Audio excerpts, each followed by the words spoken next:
So America is in hysteria. Between the wokeness, between the radicalness, between COVID, between how you think of Simone Biles in the Olympics, the border, you name it. Full-on radicalness. And the problem is, people think we're supposed to care. When caring is the problem, it's weird to talk about a solution, but I think there is one. I'm Tony Katz. I'm the DC Outsider.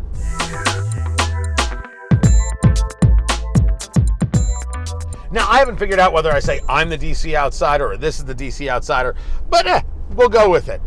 The idea of caring is not about that you care about your fellow human being. I think you should care about your fellow human being. And I'm stunned when I see the videos out of New York of people getting attacked in broad daylight for no reason other than they're Jewish or Asian, which the media doesn't talk about. And people do nothing. They do absolutely nothing. They watch it like, oh, look at that. That guy's getting his ass kicked. Video. They don't do anything about it. I find that stunning and shocking. Now, there could be people who physically can't do anything about it. There could be people who are in a position to not be able to help. I don't disagree. But all of them? Nah, that's weird. That you could see somebody get beat up and not want to do anything about it. You see a grown man attacking an elderly woman, and you're like, huh, well, that's weird. That's no way to live and be. But this fevered pitch of hate and vitriol, I think, is based on the idea of caring.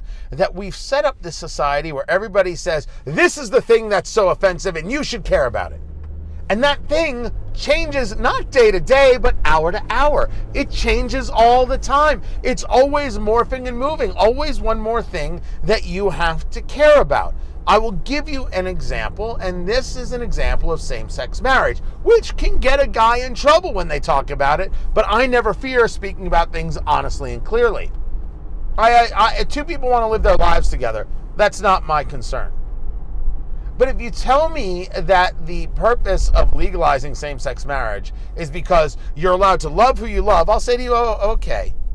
If you tell me from that, I now have to care about all things same-sex related, the answer is, well, no, I don't.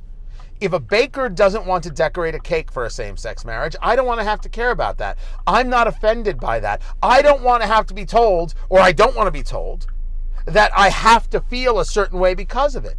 I don't care if the baker does it or not, because I don't care if the two people got married or not.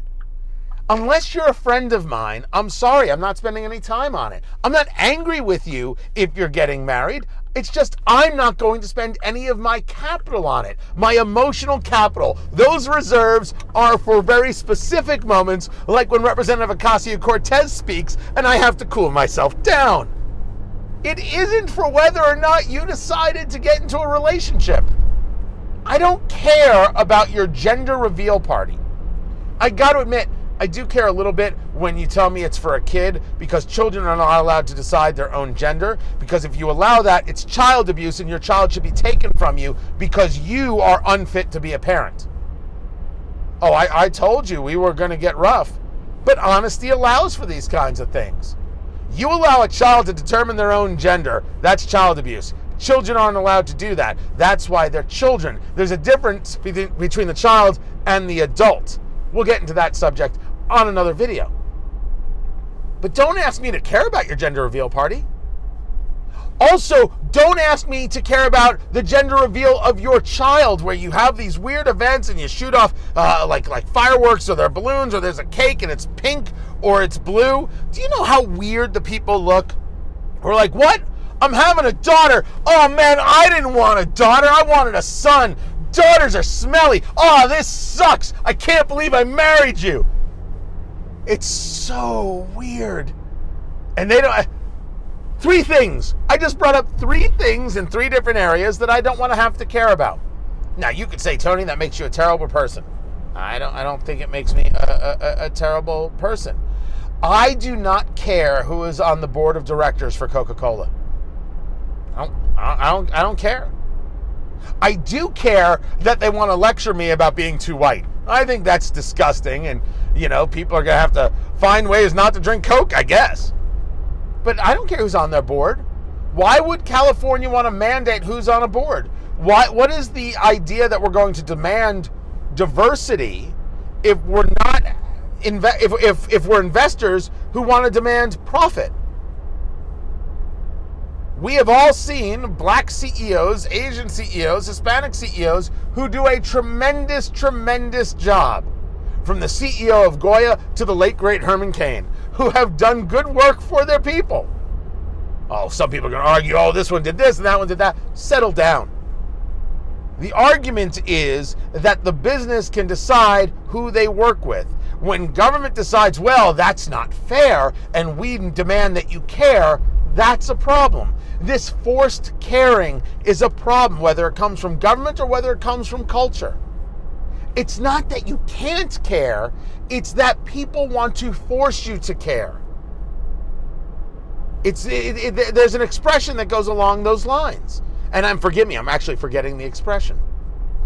It's okay not to care. As a matter of fact, I think as a society, we'd be much better off if we did less of that kind of caring. This is very true in the world of COVID and whether or not someone has gotten a vaccine.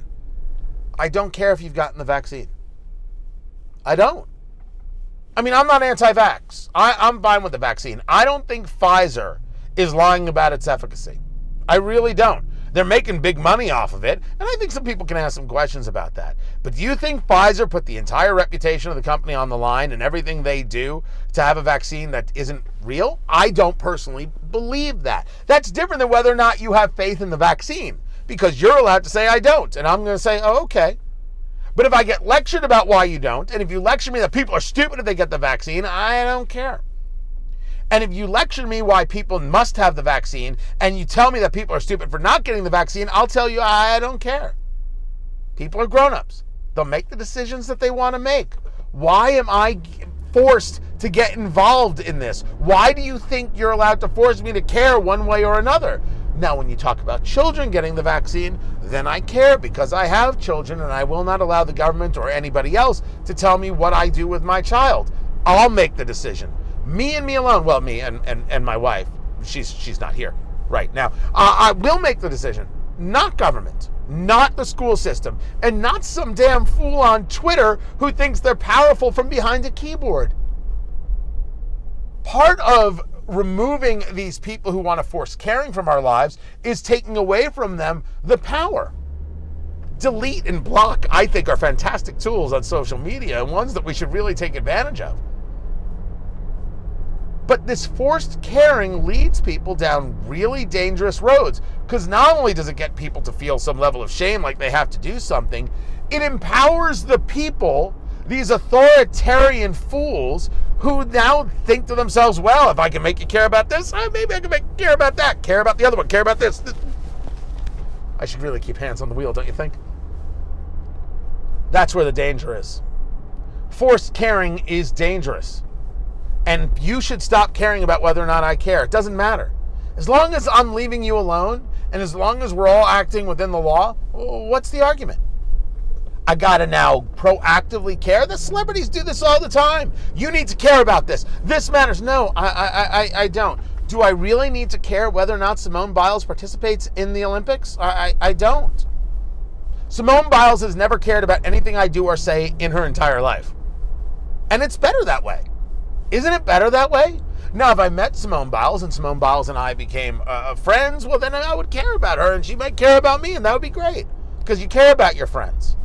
But you all know that you have friends who have said to you, oh, I think that's a ridiculous idea. Oh, I don't think you should do that. And you didn't pay any attention. You didn't care what they said.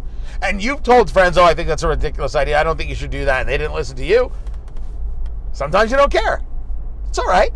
I think it's better that way. A society that cares less may be better off, not about their fellow man, but about how they're perceived by their fellow man. That's where it's different. Now, I love doing these DC Outsider videos, and I really should have gotten into the whole conversation of why DC wants to force caring. You know, that would have been the tie-in. but I went more cultural on this one. I love that you're watching the videos. Keep it at Red State, and make sure you tell your friends to become VIPs. Use promo code KATZ, K-A-T-Z. Use promo code KATZ, and then you're going to get the discounts, and you'll get the videos. I'm thinking about maybe throwing some more videos on here. I don't know, maybe as a gimme to Red State. What can I say? I'm a giver. And you can follow me on Twitter, Tony Katz, Facebook, Tony Katz Radio. Find everything at TonyKatz.com. That's where you do it. I greatly appreciate it if you would, but make sure you're here. Leave comments, talk about how much you love the video. Tell Red State you want to see more of these videos. You want me to show up at your house. You want live events, the whole thing, and maybe we can get that done. I'm Tony Katz, and this is the DC Outsider.